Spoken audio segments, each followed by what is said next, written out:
दोस्तों, एक बार फिर से आपका स्वागत है मेरे चैनल कहानी की दुनिया में। दोस्तों, आज मैं आपको सुना उगा दो मूर्ख पड़ोसियों की कहानी चलिए शुरू करते हैं। एक समय की बात है, एक गांव में रहीम खान नाम का एक मालदार किसान रहता था। उसके 3 पुत्र थे, सबके सब युवा और काम करने में चतुर थे।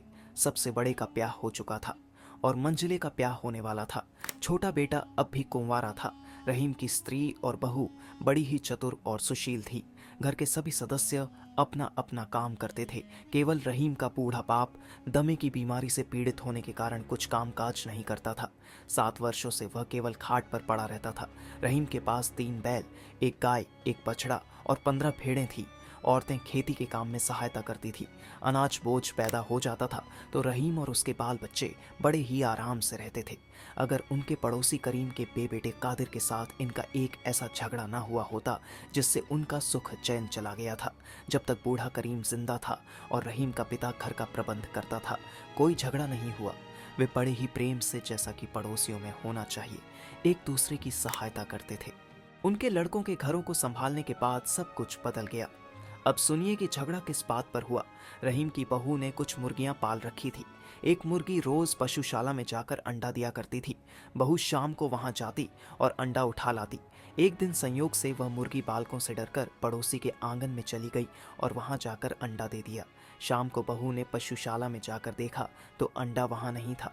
उसने अपनी सास से पूछा तो उसे क्या मालूम था। देवर बोला कि मुर्गी पड़ोसी के आंगन में कुकड़ा रही थी, शायद वहां पर अंडा दे आई हो। बहू वहां पहुंचकर अंडा खोज लगी। भीतर से कादिर की माता निकलकर पूछने लगी, बहू क्या बात है? बहू ने कहा, मेरी मुर्गी तुम्हारे आंगन में अंडा दे गई है, उसे खोज रही हूँ, तुमने देखा होगा तो बता दो। कादिर की माँ ने कहा, मैंने नहीं देखा। क्या हमारी मुर्गियां अंडे नहीं देती कि हम तुम्हारे अंडे बटोर फिर दूसरे के घरों में जाकर अंडे खोजने की हमारी आदत नहीं है? ये सुनकर बहू आग बबूला हो गई और कादिर की माँ भी कुछ कम नहीं थी। एक बात की उसने 100 बातें सुना दी। रहीम की स्त्री पानी लाने के लिए बाहर निकली थी। गाली गलौज का शोर सुनकर वह भी वहां पहुंच गई। अब सभी इकट्ठे होकर गालियां पकने लगे। तभी कादिर खेत से आ रहा था, वह भी आकर मिल गया। इतने में रहीम भी आ पहुंचा। पूरा महाभारत हो गया। अब दोनों खट कुतकुता हो गए। रहीम ने कादिर की दाढ़ी के बाल उखाड़ डाले। गांव वालों ने आकर बड़ी ही मुश्किल से उन्हें छुड़ाया, पर कादिर कहाँ मानने वाला था। वह हाकिम की कचहरी में जा पहुंचा और बोला, मैंने दाढ़ी इसलिए नहीं रखी थी कि कोई यूं ही उखाड़ जाए, रहीम से हरजाना लिया जाए। पर रहीम के बूढ़े पिता ने उसे समझाया, बेटा ऐसी छोटी बात पर लड़ाई करना मूर्खता नहीं तो और क्या है? जरा विचार तो करो। सारा बखेड़ा सिर्फ एक अंडे से हुआ। शायद किसी बालक ने अंडा उठा लिया हो। फिर अंडा था ही कितने का? परमात्मा सबका पालन पोषण करता है। पड़ोसी यदि गाली दे भी दे तो क्या गाली के बदले गाली देकर अपनी आत्मा को मैला करना उचित है? खैर, अब जो होना था वह हो गया, उसे मिटाना उचित है और बढ़ाना ठीक नहीं है। याद रखो, इस लड़ाई को बढ़ाने से तुम्हारी ही हानि होगी। परंतु बूढ़े की बात पर किसी ने ध्यान नहीं दिया। रहीम कहने लगा कि कादिर को धन का घमंड है। मैं क्या किसी का दिया हुआ खाता हूँ? उसे बड़े घर ना भेज दिया तो कहना अभी उस पर मुकदमा ठोक दूंगा। यह मुकदमा चल ही रहा था कि कादिर की गाड़ी की एक कील खो गई। उसके परिवार वालों ने रहीम के लड़के पर चोरी का मुकदमा कर दिया। अब कोई दिन ऐसा नहीं जाता था कि लड़ाई ना हो। बड़ों को देखकर बच्चे भी आपस में लड़ने लगे। पहले पहल तो गाली गलौज पर ही बात खत्म हो जाती थी, परंतु अब वे एक दूसरे का माल चुराने लगे। जीना दुर्लभ हो गया। न्याय करते करते वहां के कर्मचारी थक गए। कभी कादिर रहीम को कैद करवा देता तो कभी रहीम उसे बंदी खाने भिजवा देता। जितना वे लड़ते उतना ही क्रोध बढ़ता जाता था। 6 वर्ष तक यही हाल रहा। बूढ़े ने बहुत समझाया कि लड़कों, बदला लेना छोड़ दो, वैर भाव त्याग कर अपना काम करो। दूसरों को कष्ट देने से तुम्हारी ही हानि होगी। परंतु किसी के कान पर जू तक नहीं। रंगी 7वें वर्ष की बात है। गांव में किसी के घर में विवाह था। सभी स्त्री पुरुष जमा थे। बात करते करते रहीम की बहू ने कादिर पर घोड़ा चुराने का आरोप लगा दिया।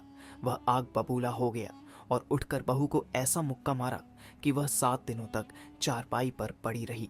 वह उस समय गर्भवती थी तो रहीम बड़ा ही प्रसन्न हुआ कि अब काम बन गया।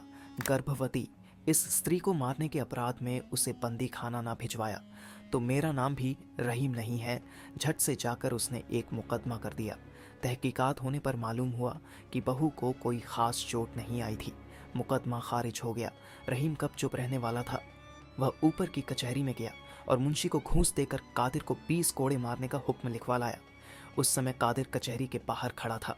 यह हुक्म सुनते ही वह बोला, कोड़ों से मेरी पीठ तो चलेगी, परंतु रहीम को भी भस्म किए बिना नहीं छोड़ूंगा। रहीम तुरंत अदालत में गया और बोला, हुजूर, कादिर मेरा घर जलाने की धमकी दे देता है। कई आदमी इस बात के गवाह हैं। हाकिम ने कादिर को बुलाकर पूछा कि क्या बात है।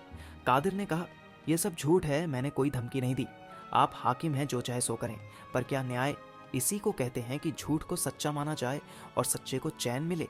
कादिर की सूरत देखकर हाकिम को लग गया कि वह अवश्य ही रहीम को कोई ना कोई कष्ट अवश्य देगा। उसने कादिर को समझाते हुए कहा, देखो भाई, बुद्धि से काम लो भला कादिर। गर्भवती इस स्त्री को मारना ठीक था। क्या यह तो ईश्वर की कृपा हुई कि उसे ज्यादा चोट नहीं आई, नहीं तो क्या पता क्या हो जाता। तुम विनयपूर्वक रहीम से अपना अपराध क्षमा करा लो, मैं सज़ा को बदल दूंगा। परमात्मा को शांति प्रिय है, उसकी आज्ञा का पालन करना सबका मुख्य धर्म है।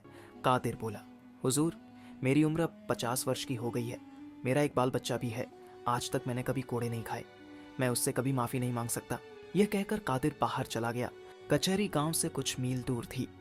रहीम को घर पहुंचते पहुंचते अंधेरा हो गया। उस समय घर में कोई नहीं था, सब बाहर गए हुए थे।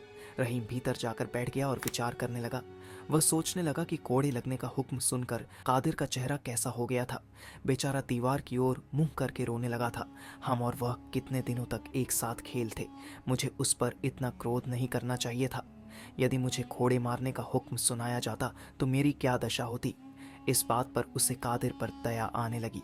इतने में बूढ़े पिता ने आकर पूछा, कादिर को क्या दंड मिला। रहीम ने कहा, 20 कोड़े बहुत बुरा हुआ बेटा, तुमने अच्छा नहीं किया। बूढ़े पिता ने कहा, बेटा, कादिर को कोड़े पड़ने से उसकी उतनी ही हानि होगी जितनी तुम्हारी। भला मैं पूछूं कि कादिर पर कोड़े पड़ने से तुम्हें क्या लाभ होगा? क्या इससे वह सुधर जाएगा? उसने ऐसा कौन सा बड़ा अपराध कर दिया है? लज्जा छोड़कर कादिर से मित्रता कर लो। फैलने से पहले चिंगारी को बुझा देना ही सही होता है, फैल जाने पर कुछ नहीं बनता। बूढ़ा कुछ और कहना ही चाहता था कि तभी औरतें शोर मचाती हुई भीतर आ गई। उन्होंने कादिर के दंड का हाल सुन लिया था। एक पड़ोसन से लड़ाई करके आई थी और उसने भी बात सुन ली थी। वह कहने लगी, कादिर हमें दिखा रहा है कि मैंने घूंस देकर हाकिम को अपनी तरफ कर लिया है। रहीम का सारा हाल लिखकर महाराज के पास भेजने के लिए बीवी ने पत्र तैयार किया है। देखो क्या मजा छका दूंगी। यह सुनते ही रहीम का गुस्सा फिर से उबल पड़ा। आषाढ़ की बोने की अर्थू थी, काम बहुत था, लेकिन रहीम क्रोधित होकर पशुओं का भूसा डालने चला गया। उस समय वह पिता की सारी बातें और कादिर के साथ की लड़ाई सब भूल गया था। रात को जब वह अपने घर की ओर लौट रहा था तो उसने कुछ आवाजें सुनी। आवाजें थी, वह दुष्ट वध करने योग्य है, उसे जिंदा रखने का क्या फायदा। जैसे ही यह शब्द रहीम के कानों में पड़े वह चौंक गया। उसने छिपकर देखा कि वहां कादिर खड़ा था और वह उसे गालियां बक रहा था। जब कादिर चुप हो गया तो वह घर के अंदर चला गया। रहीम अपने घर लौट आया। उसने देखा कि घर के अंदर सब कुछ शांत था। औरतें भोजन बना रही थीं और घर के सभी लोग सुख शांति से थे, लेकिन पड़ोसी के साथ लड़ाई का दुख अभी भी रहीम के मन में था। वह भीतर से जला भुना हुआ बाहर आया। रहीम के कानों में कादिर की बातें गूंज रही थी। वह सोचने लगा, कादिर बड़ा ही दुष्ट है। रात के समय हवा तेज चल रही है, ऐसा ना हो कि वह आकर हमारे मकान में आग लगाकर भाग जाए। क्या अच्छा हो कि जब वह आग लगाने आए तो मैं उसे पकड़ लूं, तब वह बच नहीं सकता और उसे बंदी खाना जाना ही पड़ेगा। यह विचार करते हुए रहीम गली में पहुंचा। अचानक उसे कुछ हिलता हुआ दिखाई दिया। पहले तो उसने सोचा कि वह कादिर है, पर वहां कुछ नहीं था। चारों ओर सन्नाटा था। थोड़ी दूर आगे जाकर रहीम ने देखा कि पशुशाला के पास एक व्यक्ति जलता हुआ फूस का ढेर लिए खड़ा है। ध्यान से देखने पर पता चला कि वह कादिर ही था। फिर क्या था, रहीम जोर से दौड़ा कि उसे पकड़ ले। रहीम अभी वहां पहुंचा भी नहीं था कि कादिर ने छप्पर में आग लगा दी। आग की लपटें तेजी से उठने लगी और कादिर प्रत्यक्ष रूप से दिखाई देने लगा। रहीम बादलों की तरह उस पर झपटा, लेकिन कादिर उसकी आहट पाकर भाग खड़ा हुआ। रहीम उसके पीछे दौड़ा, पर वह उसे पकड़ न सका। रहीम गिर पड़ा और फिर उठकर दौड़ा, लेकिन तब तक कादिर अपने घर में पहुंच चुका था। रहीम वहां जाकर उसे पकड़ना चाहता था कि अचानक अंधेरे में किसी ने उसे जोर से मारा, जिससे वह चक्कर खाकर गिर गया। होश में आने पर उसने देखा कि कादिर वहां नहीं था और पशुशाला का छप्पर पूरी तरह जल चुका था। आग की लपटें प्रचंड हो रही थी। रहीम सिर पकड़कर चिल्लाया, भाइयों, ये क्या हुआ? हाय, मेरा सब कुछ बर्बाद हो गया। चिल्लाते चिल्लाते उसकी आवाज़ बैठ गई। वह दौड़ना चाहता था पर उसकी टांगें लड़खड़ा गई और वह धम से धरती पर गिर पड़ा। घर के पास पहुंचते पहुंचते आग चारों ओर फैल चुकी थी। अब क्या किया जा सकता था? भय के कारण पड़ोसी भी अपना सामान बाहर फेंकने लगे। वायु के तेज वेग से कादिर के घर में भी आग जा लगी। धीरे धीरे आग ने आधे गांव को जलाकर राख का ढेर बना दिया। रहीम और कादिर दोनों का सब कुछ जलकर खाक हो गया। मुर्गियां, हलगाड़ी, पशु वस्त्र, अन्न भूसा सब कुछ स्वाहा हो गया। इतना अच्छा हुआ कि जान किसी की नहीं गई। आग रात भर चलती रही।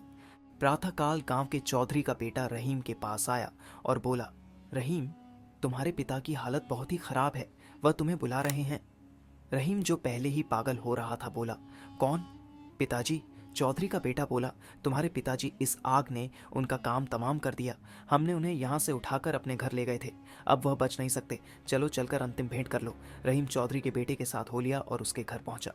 वहां पहुंचने पर चौधरी ने रहीम के बूढ़े पिता को खबर दी कि रहीम आ गया है। बूढ़े पिता ने रहीम को अपने निकट बुलाया और कहा, बेटा, मैंने तुमसे पहले ही कहा था कि वैर भाव छोड़ दो, लड़ाई मत बढ़ाओ। अब देखो, गांव किसने जलाया? कादिर ने जलाया या तुमने? रहीम रोते हुए बोला, पिताजी, कादिर ने जलाया। मैंने खुद उसे छप्पर में आग लगाते देखा था। अगर मैं उसी समय उसे पकड़ लेता और फूस को पैरों तले कुचल देता तो शायद ये आग कभी न लगती। बूढ़े पिता ने लंबी सांस लेते हुए कहा, रहीम, मेरा अंत समय आ गया है। अब तुमसे एक बात पूछता हूँ, सच सच बताओ, दोष किसका है? क्या सिर्फ कादिर का ही दोष है या इसमें तुम्हारा भी हाथ है? बताओ बेटा, इस विनाश के पीछे किसकी करतूत है? रहीम के आंसू अब और अधिक नहीं रुक सके। उसने पिता के हाथ पकड़ते हुए कहा, हाँ पिताजी, इसमें मेरा भी दोष है, मुझे क्षमा कर दीजिए। मैं खुदा और आप दोनों का अपराधी हूँ। बूढ़े पिता ने धीरे से कहा, रहीम, अब तुम जान गए हो कि किसकी गलती थी, लेकिन जानने के बाद भी तुम्हें आगे क्या करना चाहिए, यह महत्वपूर्ण है। अब तुम परमात्मा की आज्ञा मानोगे तो तुम्हें कोई कष्ट नहीं होगा। याद रखना, अब कभी किसी से यह मत कहना कि आग किसने लगाई थी। जो व्यक्ति दूसरों का दोष क्षमा कर देता है, परमात्मा उसके भी दोष क्षमा कर देता है। यह कहते हुए बूढ़े पिता ने अपनी आंखें मूंद ली और खुदा को याद करते हुए प्राण त्याग दिए। रहीम की दुनिया जैसे थम गई।